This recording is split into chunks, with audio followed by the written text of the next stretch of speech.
नमस्कार, आप देख रहे हैं चौथी दुनिया internet TV. Black and white कार्यक्रम में आपका स्वागत है। मैं हूं रितिका और मेरे साथ खबरों पर विशेष चर्चा के लिए हैं डॉक्टर मनीष। गुजरात दंगों में पूर्व कांग्रेस सांसद एहसान जाफरी की हत्याकांड के मामले में फिलहाल नरेंद्र मोदी को राहत मिलती दिख रही है। सुप्रीम कोर्ट ने ये मामले की आगे की सुनवाई के लिए जांच का जिम्मा निचली अदालत को सौंप दिया है। इसके लिए मजिस्ट्रेट के पास रिपोर्ट भी भेज दी गई है। डॉक्टर मनीष, क्या कहेंगे, क्या समीकरण बनकर उभरेंगे इससे? देखिए, आज का जो दिन था मोदी के लिए बहुत ही इम्पोर्टेंट था। इस पूरे मसले को समझना ज़रूरी है। वो इसलिए समझना ज़रूरी है कि पता नहीं मीडिया में आ रहा है कि रिलीफ मिल गया, रिलीफ नहीं मिला, मोदी रिलीफ हुए नहीं हुए, बहुत कन्फ्यूज़न है। लोगों को समझ में नहीं आ रहा है कि एग्जैक्टली मसला क्या है और ये हो क्या रहा है। इस समय जिस समय हम लोग बातचीत कर रहे हैं, अभी बीजेपी की प्रेस कॉन्फ्रेंस होनी बाकी है। अरुण जेटली क्या बोलेंगे उसमें वो अभी पता नहीं है। मोदी का भी बयान अभी नहीं आया है। अभी थोड़ी देर पहले कोर्ट का ये फैसला आया है। इस फैसले के ऊपर हम जाएंगे, लेकिन उससे पहले उसका कुछ बैकग्राउंड भी बताएंगे। लेकिन हाँ, जो मुख्य बात है कि क्या नरेंद्र मोदी के लिए सचमुच सुप्रीम कोर्ट से उन्हें राहत मिली है, तो एक सेंस में बिल्कुल मिली है। वो ऐसे मिली है क्योंकि आज इस बात पे फैसला होना था कि मोदी के ऊपर केस चलेगा या नहीं चलेगा, सीबीआई इंक्वायरी होगी या नहीं होगी। तो इस पे सुप्रीम कोर्ट ने कहा नहीं होगी। मोदी पर कोई केस सुप्रीम कोर्ट ने नहीं लगाया और ना ही इस केस को सीबीआई के हाथ में दिया। तीसरी बात, बीच में संजीव भट्ट का जो आईपीएस ऑफिसर थे जिन्होंने एविडेंस दिया, बहुत सारा हंगामा मचा था कि उस दौरान ऐसे हुआ वैसे हुआ, मैं उस मीटिंग में था, ब्ला ब्ला ब्ला। सुप्रीम कोर्ट ने संजीव भट्ट की बातों को दरकिनार कर दिया। इस प्रोसेस पे भी आएंगे, हम बताएंगे भी। लेकिन ये मसला सुप्रीम कोर्ट में पहुंचा कैसे, पहले एक चीज जानना जरूरी है कि गुजरात का दंगा जो है लीगल तौर पे भी, राजनीतिक तौर पे भी ऐतिहासिक है। पहली बात, गुजरात में बहुत ही भयानक दंगा हुआ। वहां की सरकार, नरेंद्र मोदी और पुलिस दंगाइयों को कंट्रोल नहीं कर सकी। ऐसे इंस्टेंसेस हैं जिसमें यह लगता है कि सरकार की तरफ से ढील बरती गई, बहुत लोग मारे गए। और किसी भी डेमोक्रेसी और किसी भी देश के लिए यह शर्मनाक बात है। प्रेस और मीडिया ने गुजरात के दंगे को खूब दिखाया, दिखाना भी चाहिए। लेकिन एक बात मैं कह दूं, इस दौरान मैं एक बात में यहाँ पे बताना ज़रूरी है, जो लोग चौथी दुनिया से वाकिफ़ नहीं हैं, कि दंगे की रिपोर्टिंग, उसके इनसाइड स्टोरीज को लोगों तक बाहर लेकर के आना हिंदुस्तान में सबसे पहले चौथी दुनिया ने शुरू की। वो मेरठ का दंगा था 89 का, जब मलियाना और हाशिमपुरा में पुलिस ने ऐसा काम किया। वो नाजी जर्मनी में भी जो है वैसे हत्याकांड नहीं होते थे कि गांव के गांव से आपने मर्दों और बच्चों को उठाया और लाइन में खड़ा करके आप सुनसान इलाके में आपने गोली मार दी। आप किसी मोहल्ले में चले गए और पुलिस वाले जो भी मेल नजर आया उसे आपने गोली मार दी। 25 साल हो गए उसके। कुछ दिन पहले मैं मलियाना गया हुआ था, हसीमपुरा गया हुआ था, कि 25 साल के बाद वहाँ क्या है।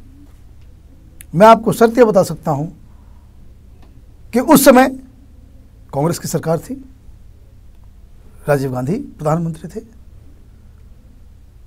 कोई भी व्यक्ति उस चीफ मिनिस्टर का नाम नहीं जानता। और मलियाने के मुसलमान को जो वहां पे उन्होंने कोर्ट में जो अर्जी दे रखी है, जो एफआईआर किया गया था, वो भी गायब है। 25 साल हो गए हैं, अभी तक सिर्फ 2 विटनेस से बातचीत हुई है, पूछताछ हुई है। केस को स्पीड ट्रायल कोर्ट से नॉर्मल कोर्ट में ट्रांसफर कर दिया गया है। जब हम लोग वहां गए तो मालूम चला कि लोग बिलखने लगे, रोने लगे कि एक गवाह से 2 साल तक पूछताछ ही करती रही और 75 गवाह हैं इसमें। तो उस हिसाब से तो ये पूरा मसला जो, जब तक वो जो है, एक आदमी ने बहुत ही रोते हुए कहा कि क्या न्याय हमें कब्र में मिलेगा जाके, क्योंकि जब तक इन 75 लोगों के बयान को कोर्ट सुनेगी, उस पर फैसला करेगी, तब तक तो सब लोग मर जाएंगे।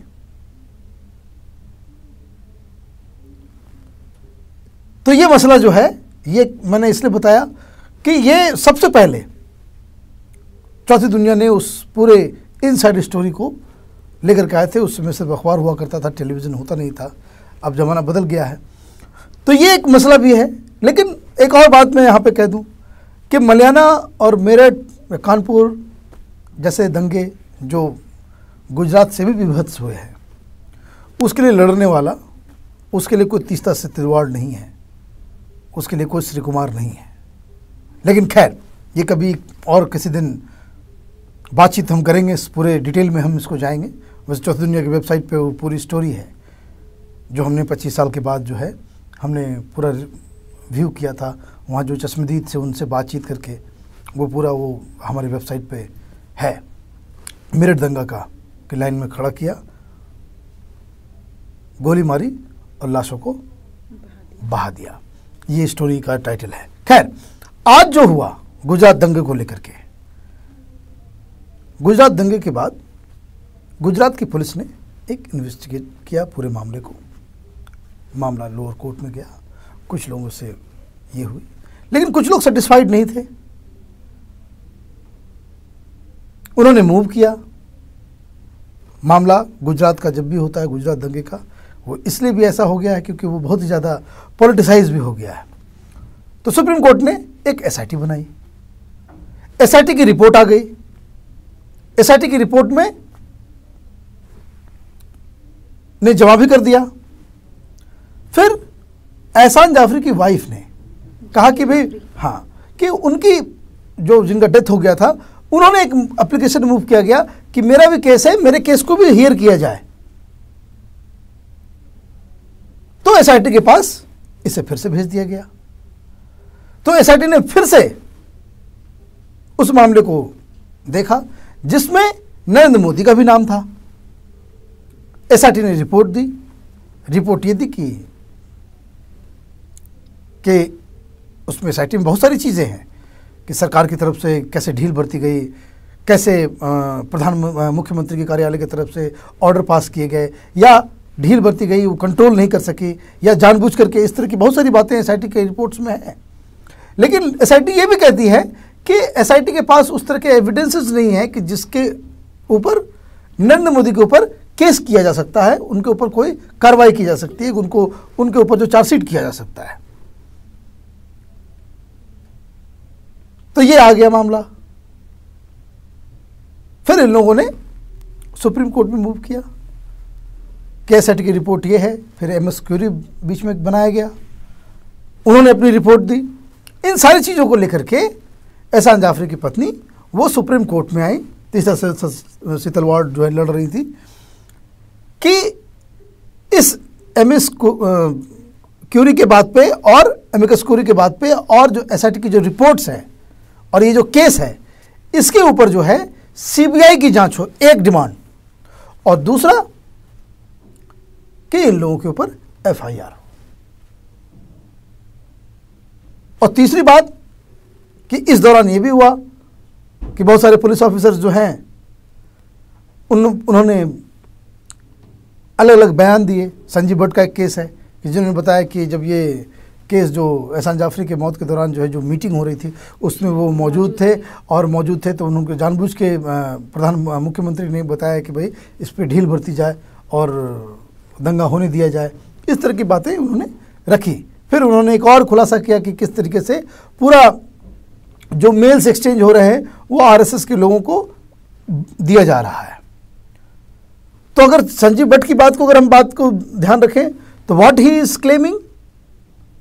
क्लेमिंग कि पूरा सिस्टम ही जो है सबवर्ट हो गया। अच्छा, आज इस मामले को लेकर के, इसी मामले के ऊपर वो सुप्रीम कोर्ट को फैसला लेना था कि वेदर टू प्रोसिक्यूट मोदी, क्या उनके खिलाफ कोई कार्रवाई होनी चाहिए या फिर मामले को सीबीआई को दे दी जाए। फिर से सीबीआई जो है अपना फिर चार्जशीट दाखिल करे और एविडेंस करे, जांच करे।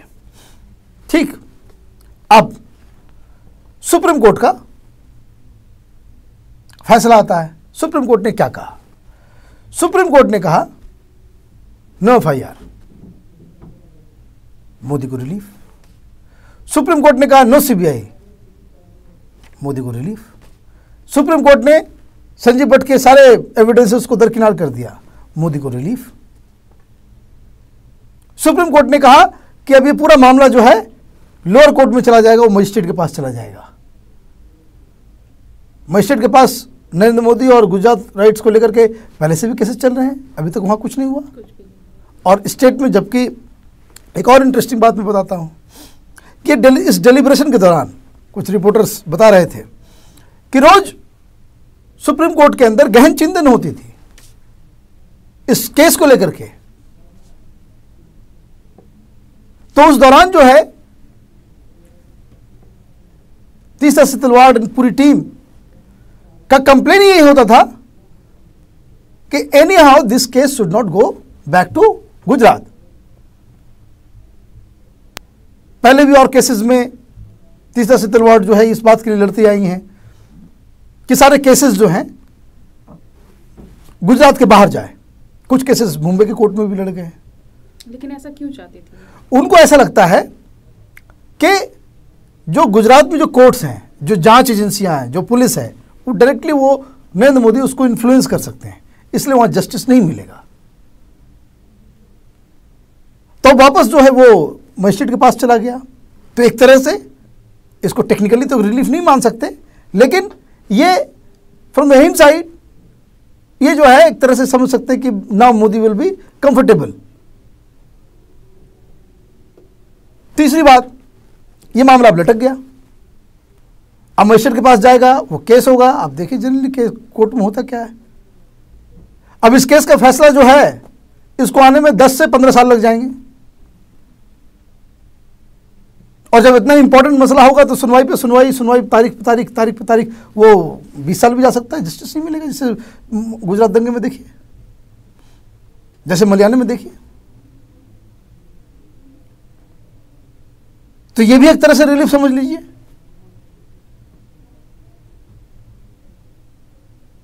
तीसरा से तलवार एंड कंपनी जो लोग इसके लिए लड़ रहे हैं, उनके लिए भी रिलीफ है। Their whole career, their whole everything is dependent upon these cases.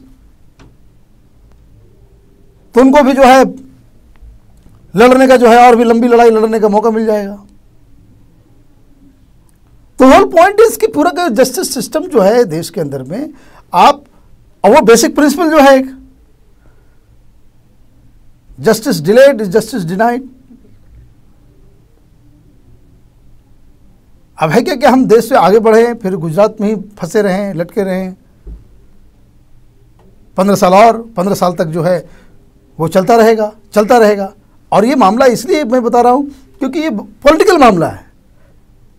मल्यानी की भी हियरिंग हो रही है, हाशिमपुरा की भी हियरिंग हो रही है, बहुत सारे देश में हजारों हजार दंगों की हियरिंग हो रही है, कोई उसकी सुनवाई नहीं है। लेकिन ये मसला ऐसा फंसा हुआ है कि ये जो है डे बाय डे और लोगों के कंसेंस में जो है वो बैठा हुआ है। अब देखिए टेलीविजन में बड़े बड़े एंकर्स जो है पहुंच गए आज सवेरे सवेरे कि आज जो है फैसला हो जाएगा, ये हो जाएगा, वो हो जाएगा। तो ये मसला है। अब आप देखिए कि इस पूरे केस में जो अब ये मजिस्ट्रेट के पास चला गया। एक और इम्पॉर्टेंट बात, मजिस्ट्रेट साहब क्या करेंगे वहाँ जो कोर्ट जो होगी वो किस चीज़ पे आधार पे देगी, आगे बातचीत करेगी? वो एसआईटी की रिपोर्ट पे बातचीत करेगी। एसआईटी की रिपोर्ट में मोदी को पहले ही क्लीन चिट मिला हुआ है। एसआईटी की रिपोर्ट यही कह रही है कि भाई इसमें इतना सफिशिएंट एविडेंस नहीं है जिसके आधार पे जो है यस कि मोदी के ऊपर केस किया जाए। एक तो लीगल बैटल हुआ और दूसरा मोदी साहब अब पता नहीं है वो क्या बोलेंगे। 1 साल के अंदर गुजरात में चुनाव होने वाले हैं और इस मामले में मोदी का सितारा बहुत मैं बुलंद मानता हूं कि मोदी के सामने जब भी कोई चैलेंज आया है इस तरीके का, and I don't know it is his habit, his tactics, his brain, कि हमेशा जब भी वो फंसते हुए नजर आते हैं वो उसका पॉलिटिकल माइलेज उठा लेते हैं and he comes out with flying class. हमेशा वो उनकी आदत है। तो ये आपने उनके हाथ में दे दिया। अब ये मसला जो है गुजरात का अब आगे 2-3 दिन तक जो है वो गर्माता रहेगा। पॉलिटिक्स होगी, पॉलिटिक्स ये होगी, इसका पॉलिटिकल पहलू ये है कि बीजेपी के प्रेस कॉन्फ्रेंस के बाद कांग्रेस भी प्रेस कॉन्फ्रेंस करेगी।